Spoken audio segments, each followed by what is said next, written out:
بسم الله. القطعة الخارجية كثير طلاب يعانون من عدها وما يجيبون بها حتى 3-4 درجات. من خلال هاي المحاضرة فقط راح أخليك تجيب أقل شيء 8 من 10 بالوزاري. فقط تتبع وياي هاي الملاحظات اللي راح أعلمك عليها.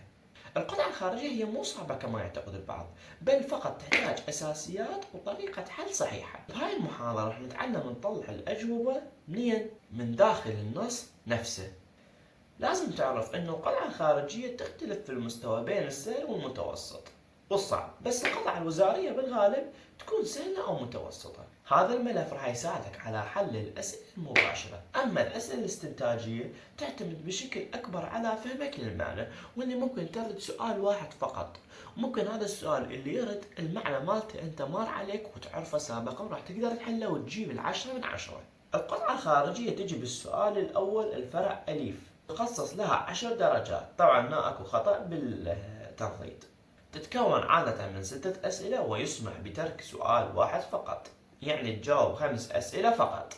تأتي الأسئلة بأربع أنواع رئيسية. النوع الأول أسئلة ال WH question. شو يعني WH question؟ الأسئلة تبدي مثلا ب WH why where what who was who how. النوع الثاني أسئلة تبدأ بفعل مساعد مثل does do where was are is did.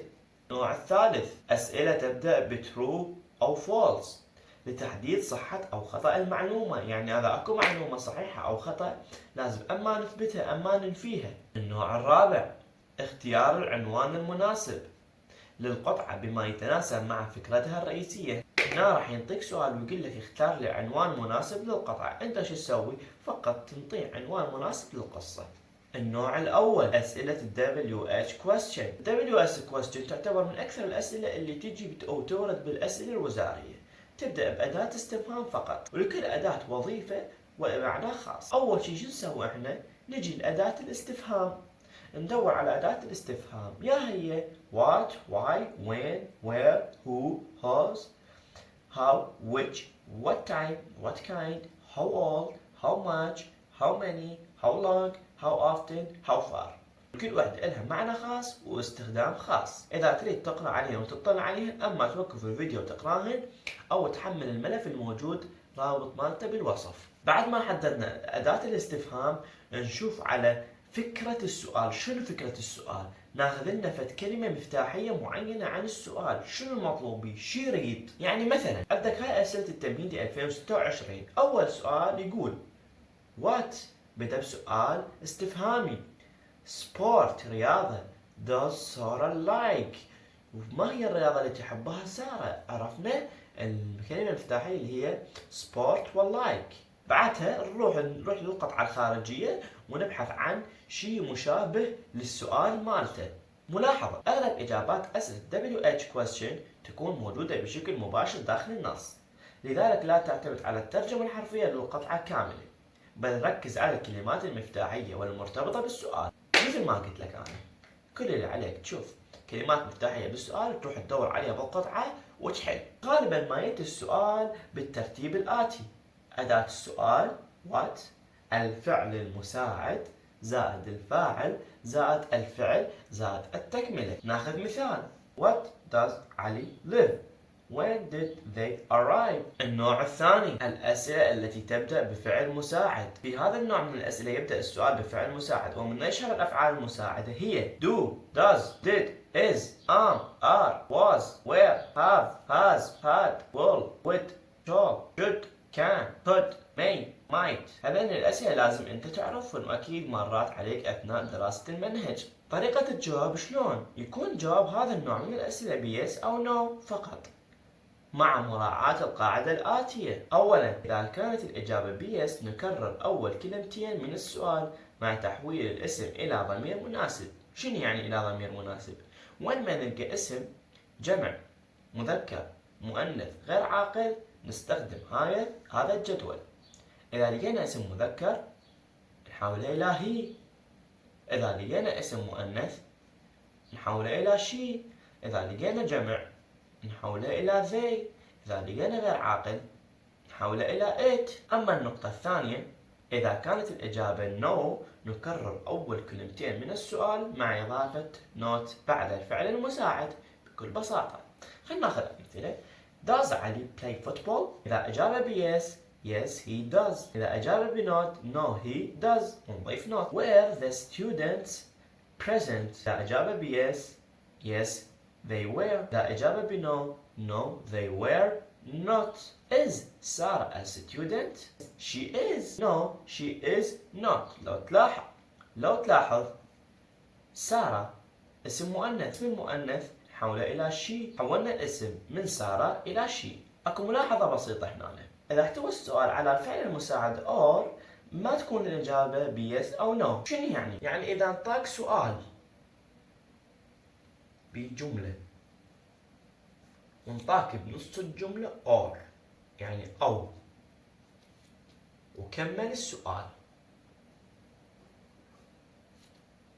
هنا ما تجاوب يس أو نو، بل تاخذ إحدى الجملتين. يعني مثلا سألك هل السيارة حمراء أو زرقاء؟ هنا ما تجاوبه بيس أو نو، شو تجاوبه؟ تجاوبه تقول له واحدة من عندتين، زرقاء أو حمراء، ريد أو بلو، بهاي الطريقة. النوع الثالث أسئلة true false. بهذا النوع يجي السؤال على شكل جملة واحدة فقط ويطلب منك تحدد إذا كانت صحيحة true أو خاطئة false اعتمادا على المعلومات الموجودة في القطعة. لازم تكتب true أو false، ما تكتب حرف ال F أو حرف ال T. إذا كانت الجملة موجودة أو مطابقة للمعنى في القطعة نختار true. إذا كانت الجملة غير موجودة أو تخالف معنى القطعة نختار false. ملاحظة: تعتمد أسئلة true false على معلومات القطعة فقط، ولا تخضع لأي قواعد أو ملاحظات خارج النص. النوع الرابع اختيار العنوان المناسب. هذا يعتبر أسهل سؤال والدرجتين مضمونات 200%. 500,000%. شنو 500%؟ هذا النوع يطلب منك تختار عنوان مناسب للقطعة. شلون نحل؟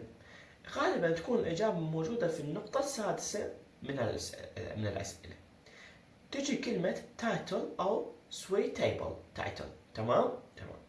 أكو نصائح لازم تتبعها حتى تقدر تختار العنوان المناسب وتحصل الدرجتين. تشوف الفكرة الرئيسية الخاصة بالقطعة، تركز على الكلمات أو الأفكار المتكررة.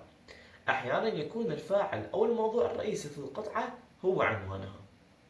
لا تختار عنوان يعبر عن جزء صغير من النص، ناخذ عنوان يشمل الفكرة بالكامل. ملاحظة وزارية، هاي الملاحظة جدا مهمة من مركز الفحص. بحسب الأجوبة النموذجية الوزاري عند اختيار عنوان المناسب يفضل اختيار عنوان يعبر عن الفكرة الرئيسية أو موضوع القطعة. أما العناوين العامة مثل short story, nice story, good story أو ما شابهها فلا تعد عناوين مناسبة للقطعة، وغالبا ما تمنح عليها درجة 0، مو غالبا 100% في التصحيح الوزاري، لأنها لا تعتبر على المحتوى، لا تعبر عن محتوى النص بصورة دقيقة. هاي الملاحظة من جبتها من الأجوبة النموذجية الخاصة بالامتحان الوزاري، وتحديدا من آخر امتحان، ما التمهيدي جبتها من عندها نفسها بالضبط. بسم الله، نبلش نحل القطعة الخارجية. أول شي شو تسوي؟ تبدي تقرأ القطعة الخارجية المرة الأولى وتكتب شكو كلمة تعرفها هي وترجمتها. تبدي تقراها مرة ثانية وتشوف الكلمات الثانية اللي عرفتها. تبدي تقراها مرة ثالثة وتبدي تكتب الكلمات اللي شاك بيها. بعدها تقرأ كل القطعة والكلمات وانت صار عندك مخزون لغوي خاص بالقطعة مالتك. بعدها راح تحصل من 70 إلى 60 إلى 80% من فكرة القصة. بعدها تتوجه إلى الأسئلة. طبعا الأسئلة تجيك بهذا الشكل، ما تجيك بهذا الشكل. أنا حاطها فقط حتى أوضح لك نوع السؤال وشلون تجاوب. نبدي نقرأ السؤال الأول. What sport does Sarah like؟ هذا من نوع WH question، واللي نبحث به عن أداة السؤال اللي هي أداة الاستفهام، ثم نبحث عن الفكرة الرئيسية بالسؤال. شنو فكرة السؤال؟ What does sport Sarah like؟ أنا أعرف كلمة sport رياضة، وسارة هي اسم صاحبة القصة. like تحب، فإذا ما الرياضة التي تحبها سارة؟ سارة likes playing volleyball. فإذا هذا الجواب من أول 4 كلمات. جواب السؤال الأول. السؤال الثاني true false. Winning is the most important thing for Sarah. تروح تدور عن هذا المعنى الاستنتاجي من القصة. هنا يقول winning a game is good but trying hard and improving is more important. شنو يعني؟ قال انه الفوز شيء جيد but trying and hard انه المحاولة والعمل بجد and improving يعني والتحسين is more important. إذا لو نلاحظ شنو هو الامبورتنت؟ إذا لو نلاحظ الويننج هو مو important، هو good، فإذا false. حل السؤال الثاني. السؤال الثالث choice. اختر الإجابة بين الأقواس. هاي ما تطرقنا لها، ليش؟ لأن تعتبر سهلة نسبيا. احنا تطرقنا للمواضيع الأربعة الأساسية أو الطرق الأربعة الأساسية. What does Sarah do every day after school؟ شو تسوي سارة بعد المدرسة؟ دائما every day after school she goes to practice. تذهب للتمرن. حل السؤال الثالث. النقطة الرابعة true false. Sarah can use lesson from sport in school and in life. يعني سارة تقدر تستخدم الليسن مالتها الدروس بالرياضة مالتها في المدرسة والحياة. She knows that sport teach her lessons that she can use in school and life. إذا الجواب يكون true. جواب النقطة الرابعة. السؤال الخامس why does Sarah feel proud؟ إذا ما تعرف proud تروح تدور على proud اللي هو الفعل وتصريفاته، مثلا pride. تمام؟ لو تلاحظ هنا كلمة proud. Sarah feels proud of herself because she works hard and never give up. Why Sarah feel proud؟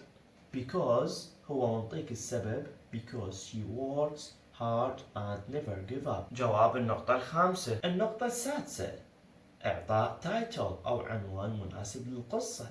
نشوف عن شنو أكثر شيء القصة تحكي عن سارة، الرياضة الأساسية الفوليبول، أو مثلا the proud، أو مثلا working hard. هاي أغلبها نقدر نحكيها أو ننطيها كعنوان للقصة.